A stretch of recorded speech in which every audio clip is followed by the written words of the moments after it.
वालेकुम दोस्तों, मैं हूं शारिफ खान। हमारे साथ विनय दुबे भाई हैं मुंबई से। ये आपको बताएंगे कि कैसे मुसलमानों को इस टाइम पे कितनी ज़्यादा दर्द से गुजरना पड़ रहा है। दुनिया में कहीं पर भी अगर हमारा कोई मुस्लिम भाई परेशान है तो वो हमारे लिए ऐसा ही है जैसे हमारा सगा भाई। इन सारी चीज़ों को मद्देनज़र रखते हुए ब्राह्मण समाज के विनय दुबे भाई हमारे साथ मौजूद हैं। वो आपको बताएंगे कि किस तरह से एक मुस्लिम देश के अंदर मुसलमानों के हालात बहुत ज़्यादा ख़राब हो चुके हैं और बहुत ही ज़्यादा दुखद खबर है। तो चलिए शुरू करते हैं वीडियो। विनय भाई से जानते हैं पूरी हकीकत। मैं अभी सफ़र में हूं तो मैं ज़्यादा बात नहीं कर सकता। आप लोगों ने मुझे लगातार किसी न किसी विषय पर, किसी राजनीतिक विषय पर, किसी सामाजिक विषय पर बात रखते हुए देखा होगा, लेकिन आज की वीडियो थोड़ी सी अलग होने वाली है। अब तमाम लोग जानते हैं समाचार चैनलों के माध्यम से, सोशल मीडिया के माध्यम से, कि तुर्की और सीरिया में इस समय जो त्रासदी हुई है उसमें लाखों लोग तबाह हो चुके हैं।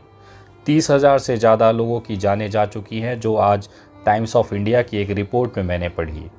यूनाइटेड नेशन का ये कहना है कि 50,000 से ज़्यादा लोगों की जान इस त्रासदी में जा सकती है, जिसकी पुष्टि अभी तक नहीं की गई है। अभी भी मलबे हटाए जा रहे हैं, लाशें खोजी जा रही हैं। लेकिन इस सब के बावजूद एक खूबसूरत तस्वीर भी तुर्की और सीरिया से दिखाई दे रही है, जहां पर यह हकीकत जो हम लोग सुनते आए हैं अपने बचपन से कि जाको राखे साइयाँ मार सके ना कोई, या आप कह सकते हैं कि मुद्दई लाख बुरा चाहे तो क्या होता है, वही होता है जो मंजूर खुदा होता है। ये वो लाइनें हैं जो हम बचपन से सुनते आए हैं, लेकिन हकीकत में अगर आज मैं सोशल मीडिया उठाकर देखता हूँ तो ये कहीं ना कहीं हकीकत दिखाई देती है। अगर आप और मुझे अगर एक वक्त का खाना ना मिले तो पेट में दर्द होने लगता है। हम युवा हैं, नौजवान हैं, उसके बावजूद भी हमारी जो शरीर की जो आवश्यक भोजन की समस्या है उसको हम निदान नहीं कर पाते। सोचिए 128 घंटे यानी कि लगभग 5 दिनों से सीमेंट और सरिया के मलबे में दबा हुआ एक 2 महीने का बच्चा बिना कोई क्षति पहुंचाए सुरक्षित तरीके से बचा लिया गया। बाहर आने के बाद उसके चेहरे पर जो सुकून था या एक जो बेखौफाना चेहरा था, उसे देखने के बाद ऊपर वाले के होने का एक यकीन, एक सबूत हमें मिल गया। ऊपर वाला है और बेशक उस मासूम बच्चों की उसने रक्षा की है। उसका उदाहरण आप देख सकते हैं, सोशल मीडिया पर दिख रहा है या तो इस वीडियो में आपको दिखाई दे रहा है। कितना मासूम सा बच्चा है जो आज़ाद कराने, रेस्क्यू कराने वाले की उंगली चूस रहा है। भूख इस कदर है, लेकिन ऊपर वाले ने उसे वो शक्ति दी, वो ताकत दी। कितने भयंकर भूकंप में जहाँ लाखों लोग तबाह हो गए, 30,000 से ज़्यादा लोग मर चुके हैं, देहांत कर चुके हैं, दुखद मृत्यु को पहुंच चुके हैं, उसके बावजूद भी ये 2 महीने के बच्चे को खरोच तक नहीं आई। इसके उलट भूखे प्यासे 5 दिनों तक इसे ऊपर वाले ने ज़िंदा रखा। कहीं न कहीं उसके कायनात पर उसके होने का एक विश्वास का एक सबूत ये बच्चा खुद उसकी गवाही दे रहा है। लेकिन आज हम सब की जिम्मेदारी होती है कि इस त्रासदी में तुर्की और सीरिया के साथ खड़ा होना चाहिए। पूरे विश्व से तुर्की और सीरिया को मदद पहुंचाई जा रही है। उसी क्रम में मैं अपनी तरफ से एक जिम्मेदार नागरिक होने के नाते, एक मानवता और इंसानियत को बचाने के नाते इस मुहिम से जुड़कर मदद करने जा रहा हूं।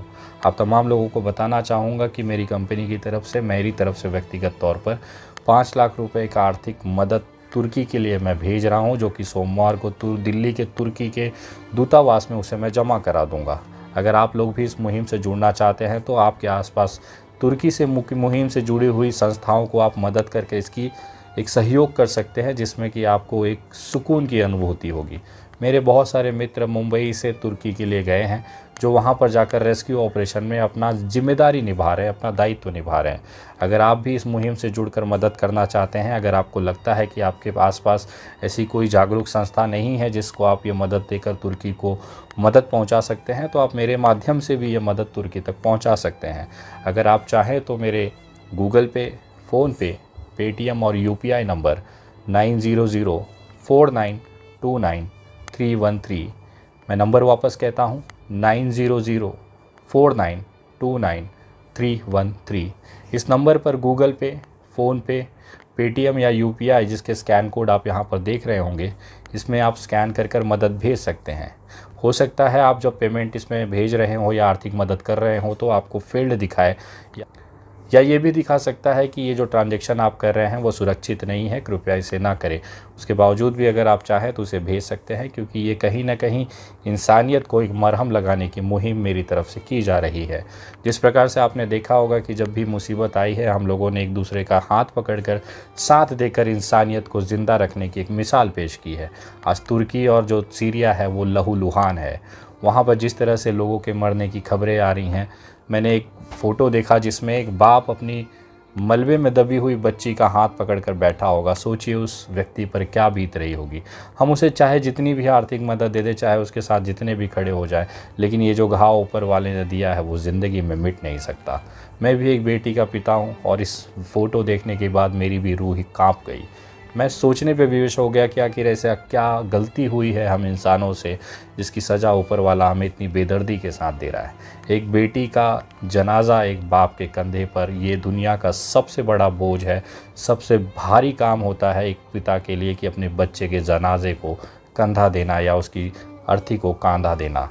कहीं ना कहीं ये दुख भगवान किसी को न भी दे, ये दुख भगवान किसी को भी ना दे, ये मैं प्रार्थना प्रभु के चरणों में करता हूँ। ऐसा दिन भगवान किसी पिता को न दिखाए, ये मैं निवेदन मेरे भगवान, मेरे अल्लाह के सामने मैं रखता हूँ।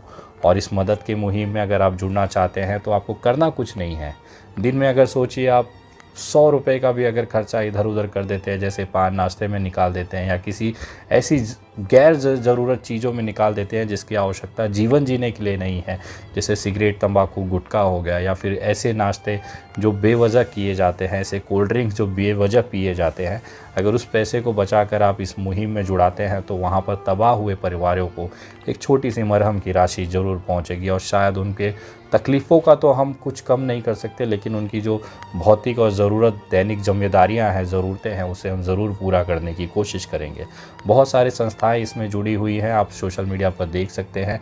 खालसा ऐड करके एक संस्था है जो वहाँ पर राहत कार्य में जुड़ी है, आप चाहे तो उसके माध्यम से भी ये मदद वहाँ पर भेज सकते हैं। यूनाइटेड नेशन की वेबसाइट्स पर भी बहुत सारी डिटेल्स दी हैं, आप उसे भी चेक कर सकते हैं। मदद करना अगर आप चाहें तो किसी भी माध्यम से कर सकते हैं। अगर आप चाहें तो दिल्ली के तुर्की के जो दूतावास है वहाँ पर भी संपर्क कर आप ये मदद भेज सकते हैं। लेकिन अगर आप इन तमाम रास्तों के बावजूद अगर आप चाहते हैं कि मेरी तरफ से, मेरे माध्यम से ये मदद पहुँच जाए, तो उसके लिए आपके पास ये विकल्प उपलब्ध है। लेकिन ये आपके स्वेच्छा का विषय है। ये मानवता को और इंसानियत को बचाने का एक मुहिम है जो विनय दुबे अपनी तरफ से कर रहा है। मेरे बहुत सारे दोस्त मुंबई से तुर्की गए हुए हैं जो राहत कार्यों में इस समय वहाँ पर अपना योगदान दे रहे हैं। मैं कानूनी पचड़ों की वजह से, मेरे पासपोर्ट और मुझे विदेश यात्रा पर पाबंदी की वजह से मैं तुर्की नहीं जा पा रहा, अन्यथा मैं अभी तक वहाँ जाकर राहत कार्यों में अपनी भूमिका निभा रहा होता और आपको ताज़ा अपडेट्स वहाँ से दे रहा होता। लेकिन ऊपर वाला कहीं ना कहीं से वो ज़रिया, वो रास्ता बना ही देता है। मेरे बहुत करीबी मित्र जो कि यूट्यूबर्स भी हैं और बहुत सारे ऐसे दोस्त हैं जो व्यावसायिक हैं, हिंदू व्यवसायी हैं, जो इस समय तुर्की में राहत कार्य में जाकर मदद कर रहे हैं।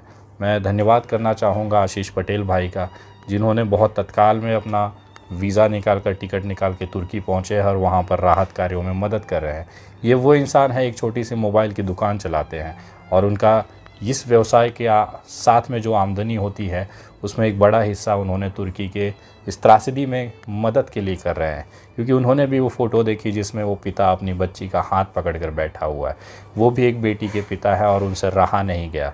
सोचिए, जिस देश में हम लोग हिंदू मुसलमान की नफ़रत को ज़िंदा अपने दिलों में पाले हुए हैं, एक दूसरे से नफ़रत का माहौल कर रहे हैं, वहाँ पे आशीष पटेल जैसे लोग जो हैं, जो इंसानियत को मानते हैं, और तुर्की जैसे एक मुस्लिम राष्ट्र जिसे आप कहा जाता है, जहाँ पर इस्लाम और मुसलमानों की तादाद बहुत ज़्यादा है, वहाँ पर मुंबई का एक पटेल भाई, हिंदू भाई तुर्की में जाकर राहत कार्य में अपना योगदान दे रहा है। इसी को मानवता कहते हैं, इसी को इंसानियत कहते हैं। अगर वो भाई आगे आकर मदद कर सकता है तो हम सबकी भी जिम्मेदारी होती है, चाहे जैसे भी। आप सोचिए, अगर आपके जेब से 500, 1000 रुपया या 2000 रुपया या 100 रुपया ही अगर चला जाए इस राहत कार्य के लिए, तो आपका कुछ नहीं जाना है। लेकिन ये पैसा अगर जिसके लिए अन्न बनकर उसके पेट में निवाला बन के जाएगा, वो कितनी दुआएं देगा, इसका अंदाज़ा आप नहीं रखा। किसी के आंखों से निकलते हुए आंसू को पोंछकर जो सुकून मिलता है, वो अरबों रुपया अपने तिजोरी में रख कर भी महसूस नहीं कर पाएंगे। यही एक इंसानियत और मानवता का सेवा करने का तरीका ऊपर वाले ने हम सबको नवाजा है। शायद यही कारण है कि हमें मानव तन दिया गया। यही कारण है कि हमारे अंदर वो जज्बा और वो इमोशंस भरे गए एक दूसरे की मदद करने के लिए। मैं अपना काम कर रहा हूं। अगर आप भी इस मुहिम से जुड़कर मदद करना चाहते हैं तो 9004929313 इस नंबर पर आप भेज सकते हैं। मेरी पूरी कोशिश होगी कि जितना अधिक से अधिक मदद आर्थिक तौर पर हम तुर्की और सीरिया में तबाह हुए लोगों तक पहुंचा सके वो मैं करूंगा। अभी तत्काल कार्य के लिए 5 लाख रुपए का चेक मैं तुर्की दूतावास को सोमवार को जमा करा रहा हूं। मेरी यथाक्षमता के हिसाब से मैं कोशिश करूंगा कि मेरे अपने कंपनी अपने लोगों की मदद की तरफ से 20 से 25 लाख रुपए और अगले 1 हफ्ते के अंदर जमा करके मैं भेज सकूं। आप लोगों की जो आर्थिक मदद आएगी उसमें कहीं ना कहीं इस राहत सामग्री, इस त्रासदी वाले कार्य में मदद करने के लिए एक बहुत बड़ा ज़रिया बन सकता है। बाकी आपकी इच्छा है, लेकिन आप स्वेच्छा से इसे मदद करें। तो उम्मीद करता हूं दोस्तों आपको ये वीडियो पसंद आई होगी। विनय दुबे ने जो भी बताया कि तुर्की के हालात इस टाइम पे बहुत सख्त हैं और तुर्की एक ऐसा देश है जो पूरी दुनिया में कहीं पर भी मुसलमानों के ऊपर जुल्म और ज़्यादती होती है तो तुर्की सबसे पहले सामने आता है। आज तुर्की को तुम्हारी मदद की ज़रूरत है। अल्लाह करीम है, अल्लाह रहमान है, बाकी मदद करने वाला तो अल्लाह ही है, लेकिन आज तुर्की को सबसे ज़्यादा मदद की ज़रूरत है। और तुर्की के अंदर जो अर्थक्वेक आया है, जो हलचल आया है, जो भूकंप आया है, उससे बहुत ही ज़्यादा बड़े पैमाने पर नुकसान हुआ है, जान और माल का, दोनों का। फिलहाल अल्लाह की कुदरत इसमें यह भी देखने को मिली कि 1-2 महीने का बच्चा बताओ पूरी एक बहुत ऊंची इमारत के नीचे दबा हुआ था, लेकिन उसको निकाला बिल्कुल सही सलामत निकला, जैसे कि फरिश्तों ने उसे अपनी गोद में उठा रखा हो। तो माशाल्लाह बहुत ज़बरदस्त वीडियो है। अगर ये वीडियो आपको पसंद आई हो तो चैनल को सब्सक्राइब करके बेल आइकन पर ऑल का बटन सेलेक्ट कर लेना। इंशाल्लाह फिर मिलूंगा इसी तरह की एक नई वीडियो के साथ। खुदा हाफिज़।